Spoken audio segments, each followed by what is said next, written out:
Today's topic comes from an experience I have had many times in my one-on-one sessions. And yes, a lot of my topics come from that. After so many years of meeting with people one-on-one, you really start to see patterns arise. And we're much more alike than we think we are. We're probably much more alike than our egos would like because we really love to feel special. But I hear the same stories over and over and over. And I hear the same phrases over and over. And one of these phrases just this week has shown itself to me, and I've been uncovering things behind it. So the phrase is in the world of, I can't trust my heart. My heart leads me astray. I can't follow my heart anymore because it has led me astray. It has done me wrong. It has led to heartache. Okay? So it's a belief system that says, at some point I followed my heart, and in following my heart, I was hurt. So now I can't listen to my heart anymore. Think for yourself. Have you thought these things? Have you said these things out loud? I don't trust my heart. I don't trust the messages from my heart, right? These are the kinds of things I hear. So I really thought about it, and I was like, okay, so wait a minute. What do we mean we can't trust our heart? I'm assuming that by that most people mean when they make an emotionally based decision. And what they do is they put that on their heart. They put that like, I can't trust my intuition.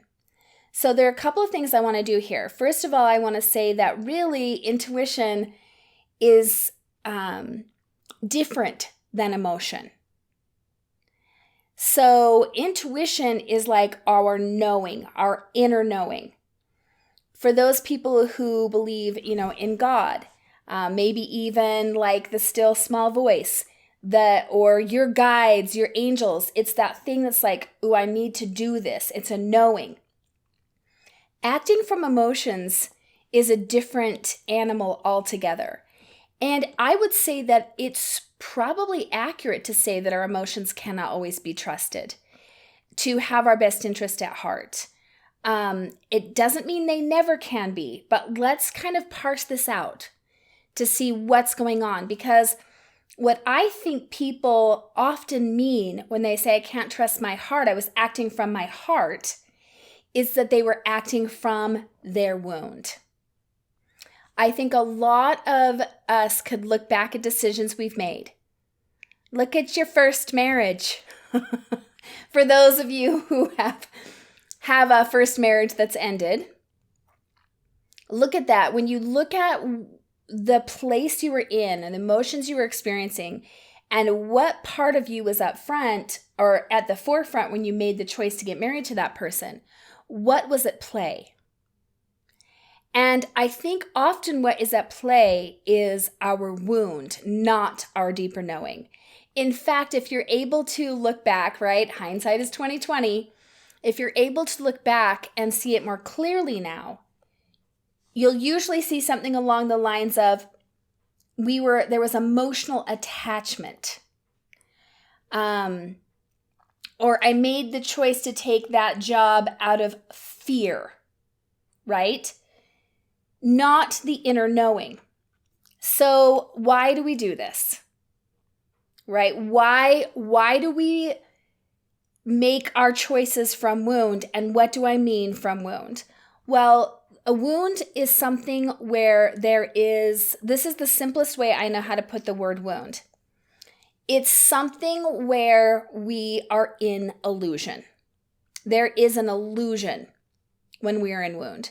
So it can be anything from I'm not worth anything, right? Which is a lie, which is an illusion, to I'm unlovable, also a lie, an illusion, to nobody ever cares about me. Well, that's completely not true. Everybody always uses me. Also not true. Can you start to get, it's the belief systems behind that. It's the wounded piece of ourself that believes a lie. So let's say that the wound is nobody will ever love me for who I am. Let's take that as a wound for an example. Then what happens when that is unconscious is it just feels true. And we may not even know that we believe that exact thing because it will just be the filter through which we filter life. So if there was someone who believed that nobody was ever going to love them for who they really are, what will happen is that they will actually be drawn to people and attracted to people who will not love them for who they are. So that because that wound filters for that. So it continues to create situations where it can be correct, where it can be true, so that you can say, see, nobody loves me for who I am. Even more insidious is that sometimes with that wound, somebody does love us for who we are, but we can't see it. And we'll continue to sabotage that until they don't. And then we'll say, see, I told you. Nobody will ever love me for who I really am. So, this is a tricky one. Because again, like the other things that we talk about sometimes on these videos is it doesn't like to be seen clearly.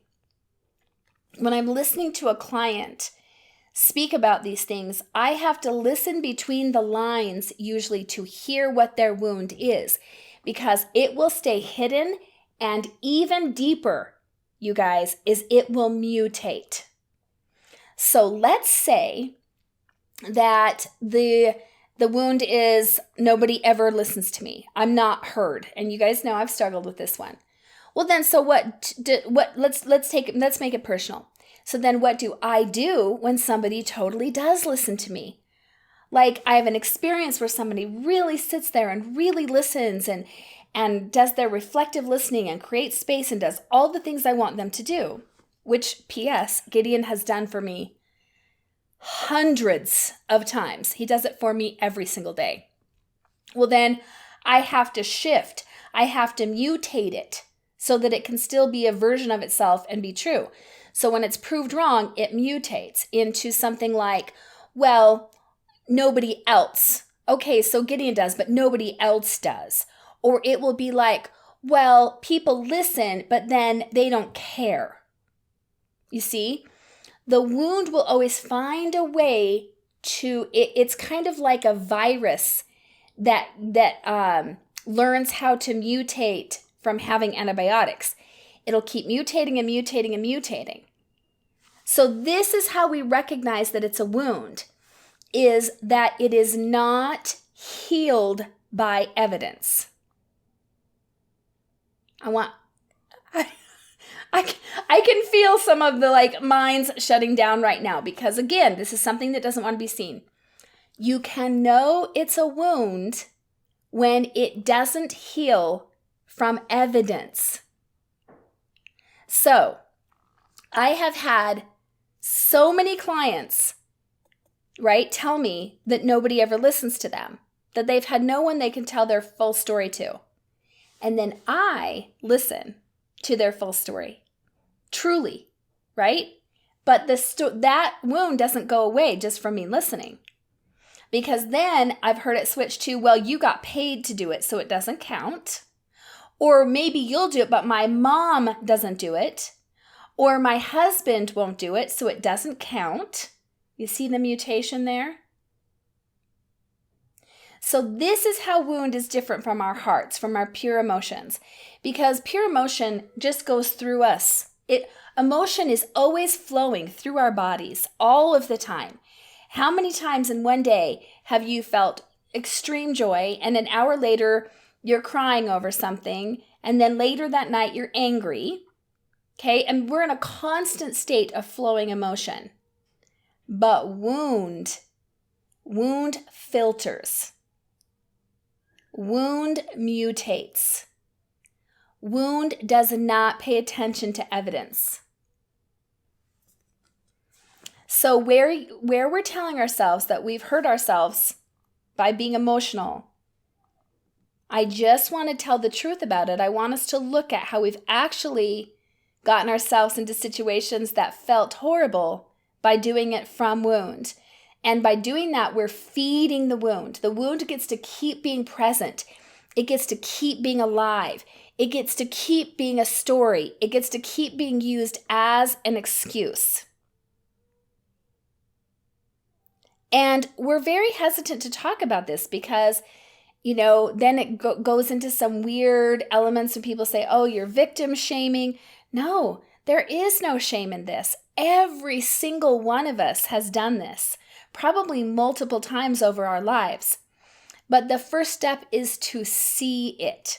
The first step is to acknowledge, I have been acting from wound. Not from my heart, my love, my emotions, but from wound, from a story, from a belief system that is based in a lie, that is based in illusion. Because once you see it, you can start to unravel it. Now, this part we've done in other videos. Okay? That unraveling where if you need something, if your wound is there's something you're not getting, then you go get it. You give it to yourself, you get it in a healthy way, and then you notice where your wound starts to mutate and you say, no, I'm going to believe the evidence right in front of me that I am powerful and that I am able to heal. In the story, in the wounded story, what is missing? I'm going to go get that in whatever possible healthy way that I can. And then I am going to let that go. So people ask me all the time, how do I let a wound go? You fulfill on the need of it in the healthiest way possible. And then you are the one that has to declare that you are not living from that place anymore. There are lots and lots of signs that we're coming from wound. One is that we don't listen to the people around us, the people who love us the very most, who truly have our best interest at heart. I've seen people get married when every person in their life is begging them not to. Okay? Or another evidence that we're in wound is we're extremely defensive, that we are, it's almost like a stubborn, childish, I'm going to do this whether it's good for me or not. We don't care about if it's good for our future selves. We really, when we're in wound, we don't care at all about our future selves. That's my way of knowing I'm in wound. Where is my future self in this? Because if I don't care about her, then I'm definitely coming from wound. So here's the thing. This is a big subject. This is kind of a heavy subject. And so it's not going to be done in one video. But I really, really wanted to introduce this idea because we will be talking about it more in the future. We will be breaking it down even more. But in the meantime, I just want you to be able to feel into the difference between emotion and wound. Okay? So here's my question for the day for whoever is willing to answer this. Where are you ignoring the evidence? Where is evidence not having any effect for you? It's not healing you. It's almost like there is something unhealable in you, no matter what happens, no matter how many times your husband tells you how much he loves you, no matter how many times your friends are there for you, no matter how many times your, mom tells you she's sorry or whatever, it never heals. What is that for you so that you can start to see it? And little by little, we're going to release it. Okay. We're going to honor it to the point where we give it what it needs. And then we are going to shift the context. We're going to shift that filter. Because aren't you just, I'm so sick of mine. I'm so sick of mine. And I've had some pretty awesome epiphanies around it. But the one biggest epiphany I've had is seeing it mutate and catching it. Catch that streaker. right? Remember the video of the streaker? I refer to it all the time. If you haven't watched it, go back and watch the video, the streak. I think it's called Catching the Streakers. That thought that just goes across your mind. Oh, but, and then way to invalidate the evidence. Okay, so pay attention. I love you guys so much, and we will revisit this and go deeper into it. May your coffee be strong and your life be blessed. Thank you so much for watching this video. Please like and subscribe. It makes a huge difference to my channel. And to check me out further, you can go to DawniAngel.com.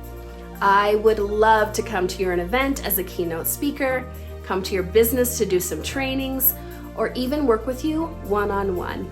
I hope you have an amazing rest of your day.